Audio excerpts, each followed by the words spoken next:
Can you do this? Thank you, everybody, for joining us this evening. We do have a quorum, and we have some members that will not be joining us tonight, but we, I believe, have everyone who is scheduled to be here tonight, so we'll go ahead and get started.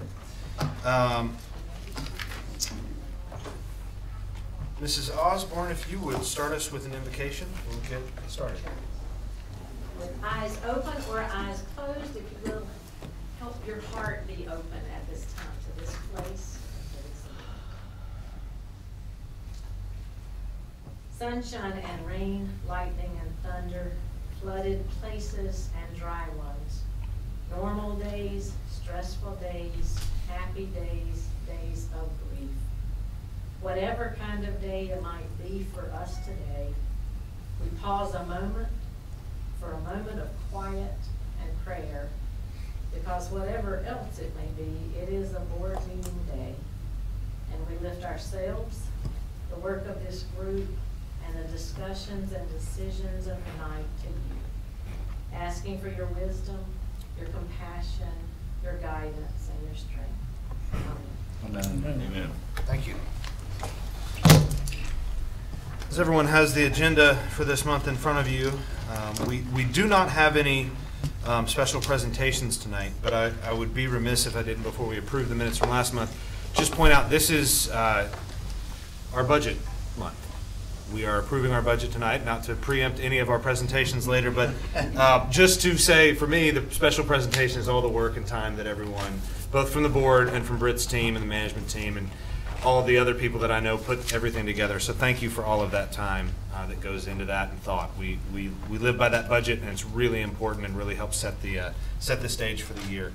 So with that brief comment, I will entertain a motion to review our minutes from May. If anybody has any adjustments, if not, we'll take a motion to approve and put those minutes in the record. I move that we approve the minutes. A motion. Do I have a second? Second. All in favor? Aye. Any abstaining? Thank you very much. The minutes will go in. On to committee and subcommittee reports. Did Budget and Finance meet this month? I know we did. I see resolutions. Any other reports other than, I know Mr. Haas is not here, but any other reports other than the resolutions that we have from the committee members? Okay.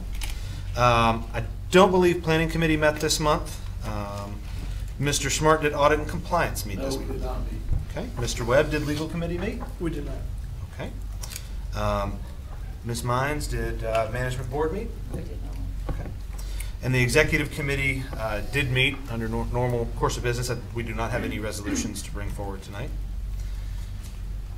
If there's no other unfinished business, I'll ask Mr. Tabor to step up and walk us through what I'm sure is a one-page document for the budget.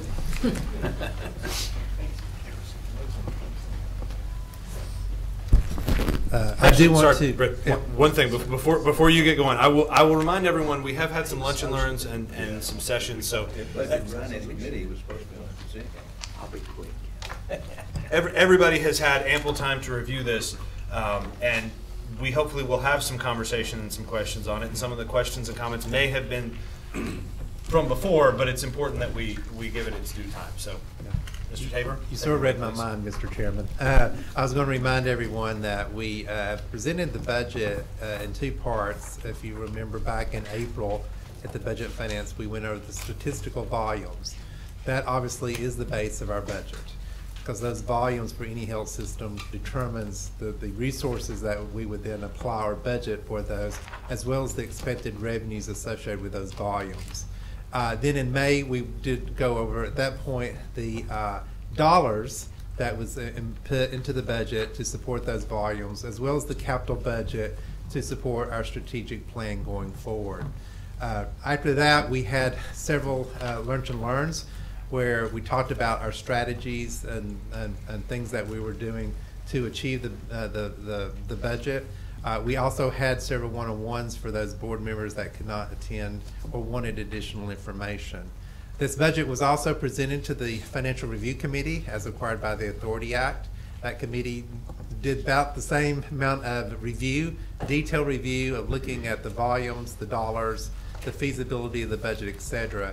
And I think that you have in your packet a letter from the Financial Review Committee chairperson, Velma Hickson, that they view that this budget is an acceptable budget and they would recommend approval.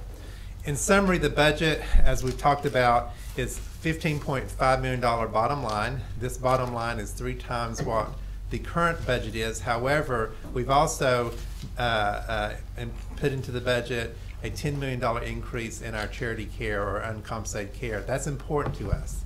That is our mission. That's what we believe, and we're passionate about that, and we continue that. This budget has a significant amount of dollars going toward our capital renovations and our plans. The capital is put into several different buckets, one being infrastructure, which is just the ongoing maintenance of our plant, new technologies, new strategies, and new ways of quality to treat our patients, and we continue to do that. As you'll notice, we've also, based on our cash flow that we presented, we're putting some money into our balance sheet to increase the strength of our balance sheet through our days cash on hand.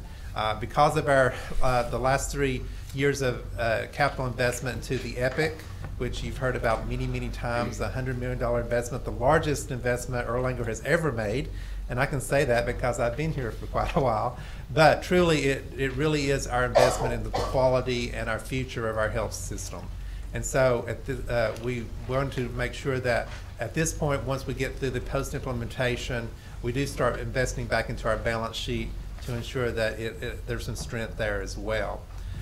We believe that this budget is a challenging budget. It is not an easy budget. The Medicare and Medicaid numbers that's in this particular budget is based on current regulations as we know it. And as you well aware that things can change on a dime anymore, but we believe that what we've got presented is our best estimate of what is going to happen. We have talked with Tennessee Hospital Association as well. They have a significant input on the Medicaid changes within our state. They feel that the estimates that we're using is inappropriate as well.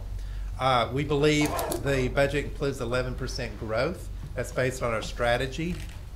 In addition just to the raw number of growth, we do have a full year of the Heart and Lung Institute. If you remember, that came on board online in February. So when you compare the budget to the previous year, you have to keep in mind that we will have a whole 12 months of volume versus this couple of months that we've seen for the Heart and Lung.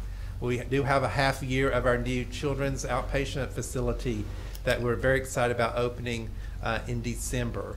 We have some funds in here for our 20% ownership of our new behavioral health hospital, which we just opened this past week. So there's a lot of moving targets, but we believe that this budget is doable but very challenging.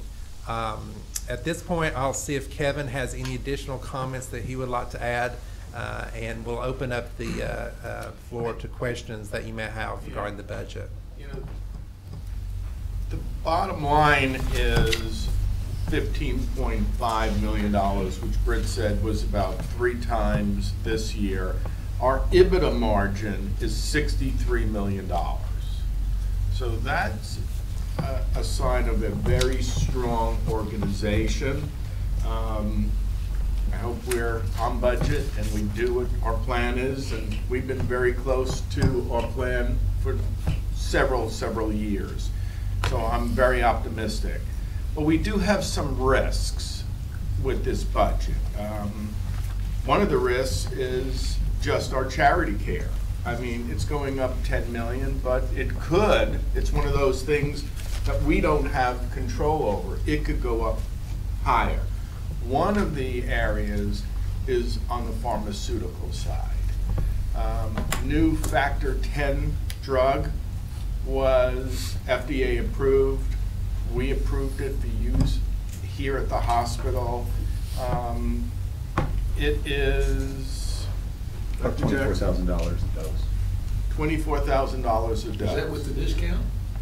Well, that's just the prelim market piece, so we need to go through that. It's been approved, but it's not actually by the Without getting the particulars, Phil, it's approved by the P&T, but we haven't taken it through our supply chain sourcing yet because it's not available on the market, but I anticipate it will be. And frankly, it would be a necessary addition to the formulary. And it could be as much as $5 million.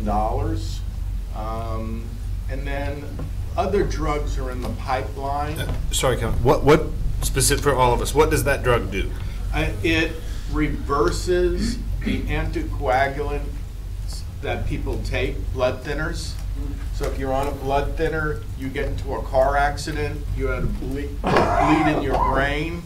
How to reverse that? The drug is very good and very effective. So no one is questioning the efficacy of these new drugs, just is from an ethical standpoint, how are we going to pay for it all?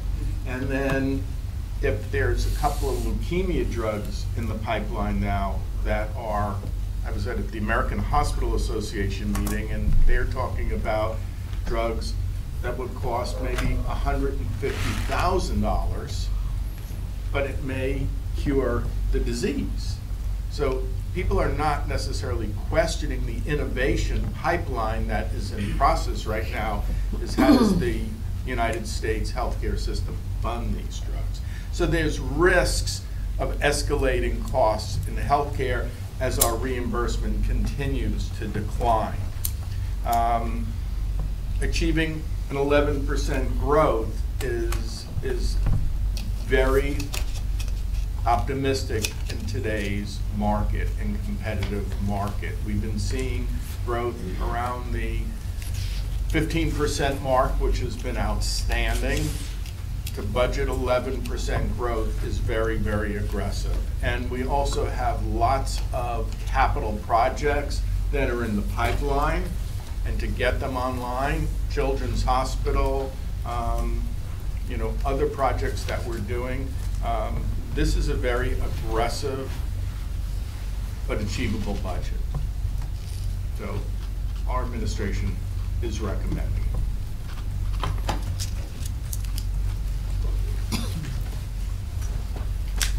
Mr. Chairman, I make a motion that we approve Resolution 18-06-01. Okay. 2018-19 budget. Okay. We have a motion. Do we have a second?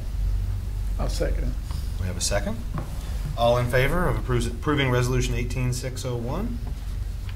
Aye. Aye. Any opposed or abstaining?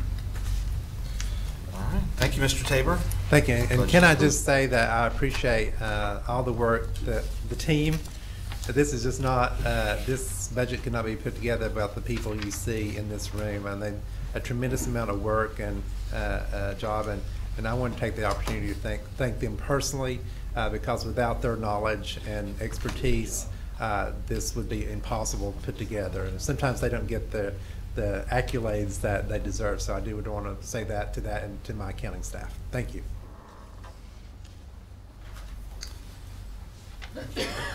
Mr. Woodard?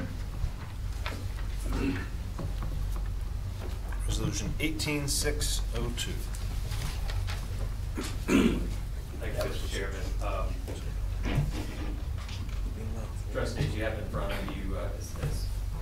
Chairman identified, resolution number 18-06-02. As part of Erlanger's ongoing, or Erlanger Pharmacies Inc., his ongoing unwinding process, two lines of business, their Healthy You Fitness Center and the E-Kids child care centers are being assumed, with this resolution, we're asking the board to assume the assets and liabilities of those two operations of Erlanger Pharmacies Inc.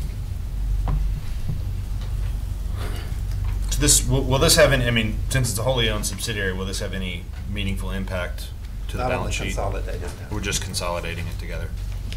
And really, you recall months ago, we sold, or well, it's a year ago now, we sold the pharmacy operations, which were underneath, and have very few operations under that for-profit. The idea, at least at some point, unless Brett has changed his mind, is that we would terminate all operations. Mr. Chairman, although Continue Care was a subsidiary, when we did the consolidated financials, that was rolled in all of the Continue Care assets. So what we're doing is just making it part of the parent. And Mr. Sattler asked at the Budget and Finance that this was in the budget, that we just proved it is in the budget. I do have another question. Yes, sir. From a liability standpoint, are there any existing liabilities that we're assuming or that we know of or that No, we sir. should know of? We have, no, they have very few claims, you know, maybe, very few claims. We did a level of due diligence, obviously, over the last year or so, and no active claims. They certainly will maintain the tail coverage on their commercial insurance. We're integrating everything that we can on the Erlanger's commercial insurance program, including self-insured trust for general professional liability matters, but extended reporting endorsement if there's something out there. You may not know there's a 1-year statute of limitations. There are kids involved, so that may be expanded out. But you know, you're not talking about healthcare. You're talking about daycare and a gym. But the insurance that we have is retroactive. If it's not, then we tailed out. We got an extended reporting endorsement from their program. So it would cover those liabilities that have not yet been identified going forward, but occurring during that time period. Is there any reason that we, instead of just doing the asset acquisition, we're doing a merger? Is there any reason that we? Yeah, I mean, yeah, it's, you know, just, so we would have done an asset acquisition, let the liabilities any existing versus coming in and merging it. Yeah, there's really nowhere to house the liabilities there, Jim. And so it'd be an unfunded liability that Erlanger Pharmacies would still maintain, you know, some level of operations, but as a sub of a sub. So we're a wholly owned, or Continue Care is a wholly owned subsidiary of Erlanger, and Erlanger Pharmacy, or Continue Care is the member of Erlanger Pharmacies Inc. You know, you get into that unfunded liability. I mean, if we wanted to put monies in escrow to cover those liabilities, we felt like, given their claims history and the loss runs that we reviewed and just the general nature of it, that we would fund that through our insurance policy and their insurance program. All right, and the other question is the unfunded pension, is that involved in this at all? No. They're not, Brett, Mr. Greg can answer No, that. they do not have a unfunded pension liability. So those employees just roll over to Erlanger proper. The licenses, Kim Sexton, Libby, and Donna have been active in getting those licenses transferred for July 1 transition day. Yeah, they were never part of their Erlanger Yeah, define. that, I was just asking if they were, Yeah, and, they would. okay. It's just, No, good questions. you get it out, you know? Good questions. You never know. I like the questions. Yeah, better to have the question than the surprise. Do we have a motion that we make? I'll move that we. We have a motion. Second? Second. All in favor? Aye. Any abstaining? Thank you very much. Motion passes. As always, we have our informational items, and if any of y'all don't have Britt's phone number after the past month, shame on you. It's easy to get. You can get a hold of him. Dr. Sizemore is not with us this evening. Did he pass any reports for anyone else to share with the board? Dr. Bowman? Will. I don't have reports with me. No? Well, no, there's No, no, not no, those that- we did with we'll talk in the Sarah. closed We'll session. talk in the Unless closed you session for the have business credentialing. with But with that, Dr. Shack, the Dean's report. If Thank have you, anything for Mr. us. Chairman, appreciate that. As all of you all know, this is the beginning of a new academic year, and so it makes it a very exciting but somewhat stressful time for all of us in academic medicine. One of my former mentors used to say, you can judge the life of an academic physician by the number of July 1st he's got in him. And I think that's true. That's true. So the new interns are here, and the new residents are starting. We have our orientation for them tomorrow. Mr. Spiegel and I will both be making presentations, as will many of the other faculty members on campus, to get the new group on board. They will actually start their duties July 1. So we're excited to have a new group, and we have a total of 187 residents this year. So it's been a steady increase in the number of resident slots that we're training on this campus for the past several years, and I'm very proud of that. We also have a new group of medical students that are starting this year, this block, which is a month long, and there are 43 medical students in this current block. So it's a big group of UT medical students and a few visiting students as well.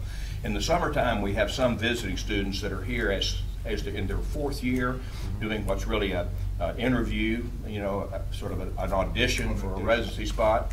And we get some of those come from UT and some come from other medical schools as well. Just to bring everybody up, so that's that for the education piece. But I do want to break everybody up to speed on where we stand with our chair searches. We have named 3 new chairs since the board last met. One is the pediatric chair with Dr. Charles Woods, who's coming to us from the University of Louisville. And then we also have named a new chair of urology, who's Dr. Amar Singh, who's been here in that role, but not in a formal capacity until now. So Amar Singh will be the new formal chairman of the Department of Urology, and he's done a wonderful job building up that department. In emergency medicine, Dr. Sude Mendarada, who's been serving as the interim chair since Dr. Seberg left a year and a half ago, is now will become the full chair. That committee is meeting as we speak, and what I've learned from the committee members is they fully expect to recommend Dr. Mendarada, so I'll make that appointment probably tomorrow if I get that recommendation, which I intend to do. We have 2 ongoing searches currently, one for the family medicine chair. They have identified 4 excellent candidates. 3 are really superb and 1 is acceptable. There's two internal candidates. Tells it like it is. Yeah, it's still like it. The 2 internal candidates are very strong, and then we have another outside candidate from East Tennessee, and one from Texas. So I think that we'll probably bring these outside candidates to campus for an online interview or on-site interview at some point in the very near future, and then the committee will make a recommendation regarding making the announcement for Dr. Worthington's successor in family medicine. The other search that's just being launched, and I'm still forming the search committee, is for the new chair of OBGYN. And Dr. Steve DePasquale has stepped in as the interim chairman until we can get a search committee together and find Dr. Lamb's permanent replacement. So unless there's any questions, that completes my report. Any questions? Thank you, Dr. Shack. Thank you. Mr. Spiegel, your CEO's report, please. Mr. Chairman, thank you very much. The health centers had a review from the federal government. That survey went extremely well. One of the surveyors commented that this is the best review they have participated in the whole year of surveying other health centers across the United States. So I think we need to commend the health centers for their leadership and Angel Moore for her leadership of the health centers, because if you remember how poor shape they were in past years, but her leadership has really taken it to a new level. Erlanger East Hospital was awarded baby-friendly designation, National Association, regarding their efforts on education of mothers and the commitment of education on lactation for breastfeeding. They award that. Congratulations, Dr. Jackson and your whole team. Erlanger Behavioral Health Hospital opened earlier this month.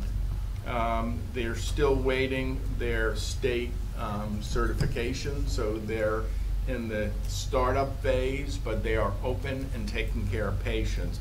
This will have a significant positive impact on emergency services throughout the region, because it's one of the things that is lacking in our community. Dr. Shack and I and Katie are talking about a psychiatry residency program and how that could also assist in the education of psychiatrists for this community, because it is surely needed. Chattanooga State College named their their health science center where they do nursing and radiology techs as the Erlanger Health Science Center. So we thank them for thinking about us and naming it after the Erlanger Health System. There's a history that our nursing program historically had migrated from an Erlanger nursing school to Chat State, and so that program was always named the Baroness Nursing Program, but this is now more broadened for their alignment. We had the CON hearing for the emergency department in Bradley County. There was a request from Erlanger to open up a freestanding emergency department in Bradley County, as well as Tenova to open it up in Bradley County. CON board turned down both applications. The hearing went on about 4.5 hours. Thank the team who was there. Erlanger's presentations were extraordinary about the community support that we had, and so many people in Bradley County wrote letters of support. The reason that we applied for a certificate of need for a freestanding emergency department is there currently 20,000 patients from Bradley and Polk County are taken to Erlanger emergency departments here in Hamilton County. 20,000 patients come to us annually. The idea was to relocate an additional freestanding ED, as we do in Sequatchie, and put that on the border, that exit 20, the closest to us, but at least in Bradley County, to alleviate and to provide, because of the burden that EMS has to endure. They have 4 ambulances, and most of those ambulances in the road at any one time, taking patients out of the county. And the other thing that was brought up is over the years when it was Bradley County Hospital, they were doing approximately $11 million of uncompensated care on their joint annual report to the state. And currently Tenova is only doing $2.3 million. So their reduction about uncompensated care. So the impact of the uninsured, the underinsured, the most vulnerable population has to travel long distances to come to Chattanooga for care. So we will meet, we will strategize and figure out another way how Erlanger can help. And it also this year, and I know the medical staff were very concerned, the medical staff officers, of just the flu epidemic and how many patients were taken. But that many patients to come long distance, about an hour, is unsustainable long term. So we do have to look at it as a public health issue, and we have to figure out what it ultimately is in the best interest of the community that we serve. So more to that. We also had a certificate of need in North Georgia for radiation therapy. That was also given to, that CON was awarded to Memorial. Our CON was denied. And we are looking at options about how we provide expanded cancer care, but we are opening up our linear accelerator at East that will also provide care as well, but we need to look at our options. Erlanger On Demand was launched. Erlanger On Demand is that you can have a physician on your iPhone, and it's an Erlanger credentialed physician, board certified, that will answer and provide anybody with a physician consult if you should wish. But we are focusing on our primary care and trying to connect to the more technically savvy people. I know my mother is on her iPhone all the time, so I said technically savvy. I didn't put it in any one thing. Kevin, how are we gonna get that out to the public, know that that's being done? It's gone out. There is a full communication strategy and marketing plan with this launch, you know, from social media to other media outlets. So and we're attempting to, you know, in our own practices throughout our enterprise and organization to make certain those individuals are aware of it. So there's a full marketing campaign that's being launched as we speak. And I also want to acknowledge Britt Tabor and his entire staff and for their hard work. I want to also thank the board for their involvement in this budget process. There was a lot of work that went into this, the lunch and learns, going over it, educating, us being very transparent about all aspects of the budget. This is a historic budget of $1.1 billion, and that is an all-time high for this organization. So, Britt, your team, thank you, and yes, sir. When someone comes from Cleveland, let's say, or Bradley County or North Georgia, where does and it's uncompensated care, where do our costs start?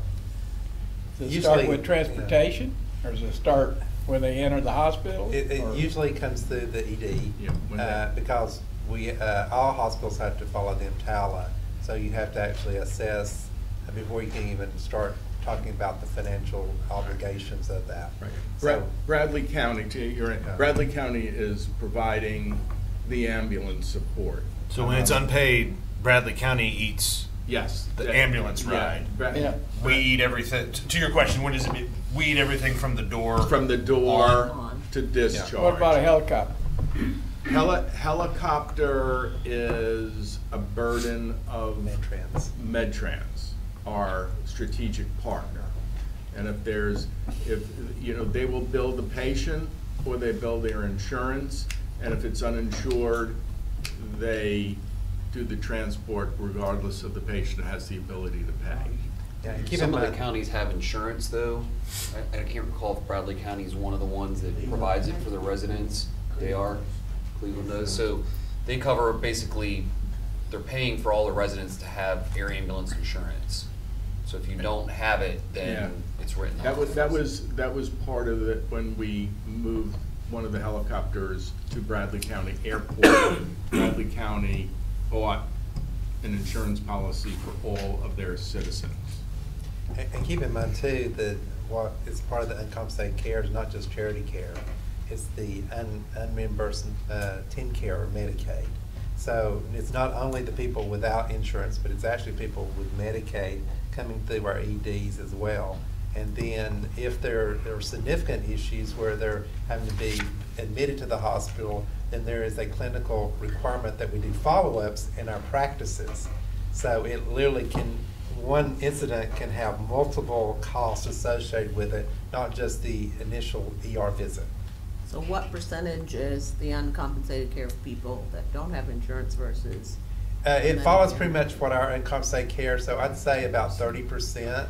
It's probably 30% charity, about 60% or 50 to 55% Medicaid, and then the other third component of uncompensated is bad debt. So these people have some type of insurance, but they're unable to pay their copay, or they're with so many of the high deductibles out of pockets. People that come in, they might have a deductible of $5,000–7,000, and if it's your working class that's living paycheck to paycheck, They don't pay. They don't have it, and then when you look, the credit cards are maxed out. They have no assets that you can use. So it's those three components. So a lot of times people forget about those other two components. And we write off anybody in Hamilton County. Well, is the hospital now that's operating, which is private versus public in Bradley County, are they refusing patients and now they're being sent here? And is there any way I to think it- I document that think when they've there's- gone from 11 million down to 2.5 million? There's got to be a reason. And that was strategic, number one. And number two is there are community members that have lost confidence in the hospital and are not only coming to Erlanger, but they're going to Memorial, they're going to Park Ridge, they're going to Piedmont, they're going, I mean, they're leaving the county. The way the federal law works is the only requirement you have is that if they show up at your emergency department, that you stabilize them. Yeah. Beyond that, you can't force a physician to take a patient, so the physicians who operate there have the ability to say, yes, I'll take uninsured, or yes or no, I won't take uninsured. So since we have a lot of clinics here in the FQHCs, a lot of the people who don't have access to health care there are coming here for their health care. So with the Bradley County CON, that's on a cycle like all of them. When is the next opportunity? Because nobody got the CNN. It was all denied. No so I'm one did. imagining both parties will probably pursue. I think we have to figure No, out, I mean, this just happened yesterday. I think management has to evaluate what is going on, look at some alternatives, and then reevaluate what our plan would be. But, you know, that'll probably be discussed in strategy, what our next, but we will figure out, because we are committed, obviously we're serving their community. 20,000 visits is just emergency. We see about 25,000 patients from that area and Polk County, and we just have to figure out what our short and long-term strategies are going to be so we can adequately address the public health issue. Because if this was a small amount of patients, it would be not an issue. 20,000 emergency patients is a significant burden upon our system, and it overwhelms the emergency department here at Erlanger, so we have to figure out an alternative public health strategy. But is there a recognition of need in Bradley County? I mean, is that, the fact that they heard two and denied them both, is that a statement that they don't think there's need, or? I think that there is a reluctance of freestanding EDs to begin with, although we were one of the first hospitals in the state of Tennessee to be awarded a freestanding ED in Sequatchie and Dunlap. The mayor of Dunlap had come to the hearing and had spoke about how wonderful the experience has been for the citizens of that region and what it really meant for the economic and the health status of the community. He was extremely articulate. But I think that the concept for the CON board, the concept of a freestanding emergency department is actually new. Some of the things that, Copper Basin had closed. What was the other hospital, Rob, that closed? Bradley County had two hospitals when Tenova bought it, and they closed one of them. And they closed their trauma program as well. When's the next window? I mean, they It's meet every other month. month. Okay, so this isn't like a cycle, because some of the cycles, It's not like Georgia. it's not like Georgia where No. they're annual, right? No, this is every other month. It used to be every month, but then there was reduction in funding to Health Planning Council. Health Planning Council meets every other month. Just encourage you to, at some point, just push it forward again. It's got that many patients coming in here. We Just makes appreciate that sense. encouragement. I mean, we're very concerned about the patients in that region. And just for reference, and Janine can correct me if I'm wrong, but that's more patients than are seen at North's ER in an entire year. It's more than Sequatchie Valley in an entire year. So it's a considerable number of patients. So we have 3 different ERs Squatchy Valley, Bledsoe, and North that don't even see that many patients in an entire year. Do they that's come many. to east, or are they coming here to the main campus or east, or is it kind of in between? It's all locations. It's mostly here, right? It's mostly here. That concludes my report, but I do want to wish everybody a wonderful 4th of July holiday. Enjoy with your families, and again, we do significantly appreciate your commitment to this budget process. Thank you. I would add to that, be careful out there. Yes. On the 4th of July. Oh, yeah. Fireworks safety. Yes, absolutely. Thank you, Mr. Spiegel. Yeah. I don't believe we have any other reports from trustees or officers. I don't see any hands up in the air. Everybody sees our upcoming meetings. We most likely, unless something changes, will not be having a July board meeting. We usually reserve that one as a backup in case we have problems with the budget that need to be addressed, but we didn't. So we will not be having a July board meeting unless something emergent comes up. And with that, we are adjourned. We'll go upstairs and do credentialing real quick, but we are adjourned. Thank you.